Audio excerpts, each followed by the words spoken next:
Russia said Saturday that its scientists had detected the world's first case of transmission of the H5N8 strain of avian flu from birds to humans and had alerted the World Health Organization. In televised remarks, the head of Russia's health watchdog Rospotrebnadzor, Anna Popova, said scientists at the Vector laboratory had isolated the strain's genetic material from 7 workers at a poultry farm in southern Russia, where an outbreak was recorded among the birds in December. The workers did not suffer any serious health consequences, she added. They are believed to have caught the virus from poultry on the farm. Information about the world's first case of transmission of the avian flu, H5N8, to humans has already been sent to the World Health Organization, Popova said. There are different subtypes of avian influenza viruses.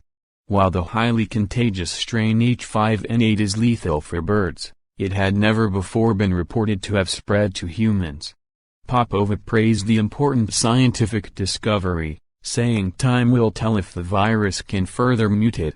The discovery of these mutations when the virus has not still acquired an ability to transmit from human to human gives us all, the entire world, time to prepare for possible mutations and react in an adequate and timely fashion, Popova said. The WHO confirmed on Saturday that it had been notified by Russia about the development. We are in discussion with national authorities to gather more information and assess the public health impact of this event, a spokesperson said. If confirmed, this would be the first time H5N8 infects people. WHO stressed that the Russian workers were asymptomatic and no onward human-to-human transmission had been reported. People can get infected with avian and swine influenza viruses, such as bird flu subtypes AH5N1 and AH7N9 and swine flu subtypes such as AH1N1. According to the WHO, people usually get infected through direct contact with animals or contaminated environments, and there is no sustained transmission among humans. H5N1 in people can cause severe illness and has a 60% mortality rate. Gwenaël Verck, head of research at France's National Institute for Agriculture, Food, and Environment, said that influenza viruses are known to evolve quite quickly and that there might have been other cases besides those reported in Russia.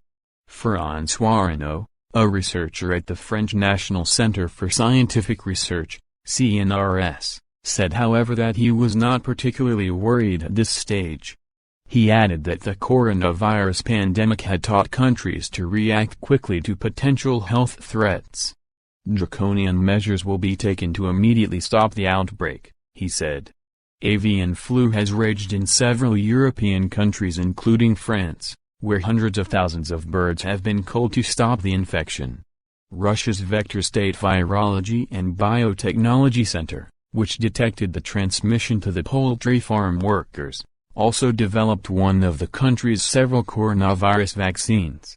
In the Soviet era the lab, located in Koltsovo outside the Siberian city of Novosibirsk, conducted secret biological weapons research. It still stockpiles viruses ranging from Ebola to smallpox. In televised remarks, Vector chief Renat Moksartov said the lab was ready to begin developing test kits that would help detect potential cases of H5N8 in humans and to begin work on a vaccine. The Soviet Union was a scientific powerhouse and Russia has sought to reclaim a leadership role in vaccine research under President Vladimir Putin. Russia registered coronavirus vaccine Sputnik V in August, months before Western competitors and even before large-scale clinical trials. After initial skepticism in the West, the Lancet journal this month published results showing the Russian vaccine, named after the Soviet-era satellite, to be safe and effective.